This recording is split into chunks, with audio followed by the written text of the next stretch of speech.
ಮಂಗಳೂರು ನಗರ ವ್ಯಾಪ್ತಿಯಲ್ಲಿ ರಸ್ತೆ ಅಪಘಾತಗಳನ್ನು ತಡೆಗಟ್ಟುವ ಸಂಚಾರ ನಿಯಂತ್ರಣವನ್ನು ಪರಿಣಾಮಕಾರಿಯಾಗಿ ಜಾರಿಗೊಳಿಸುವ ಹಾಗೂ ವಾಹನಗಳ ಸುಗಮ ಸಂಚಾರದ ಉದ್ದೇಶದಿಂದ ಮಂಗಳೂರು ನಗರ ಪೊಲೀಸ್ ವತಿಯಿಂದ ವಿಶೇಷ ಸಂಚಾರ ಕಾರ್ಯಾಚರಣೆ ನಡೆಸಲಾಗುತ್ತಿದೆ.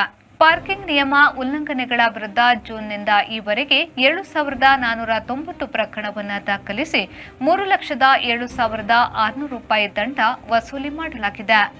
ಅದಲ್ಲದೆ ನಕಲಿ ಹಾಗೂ ದೋಷಪೂರಿತ ನಂಬರ್ ಪ್ಲೇಟ್ಗಳನ್ನು ಬಳಸಿಕೊಂಡು ಸಂಚರಿಸುವುದು ಮತ್ತು ಅವುಗಳ ಮೂಲಕ ಅಪರಾಧ ಕೃತ್ಯಗಳನ್ನು ಎಸಗುವುದನ್ನು ತಡೆಗಟ್ಟುವ ಉದ್ದೇಶದಿಂದ ಆಗಸ್ಟ್ 4ರಿಂದ 12ರವರೆಗೆ ವಿಶೇಷ ಕಾರ್ಯಾಚರಣೆ ನಡೆಸಲಾಗಿದೆ.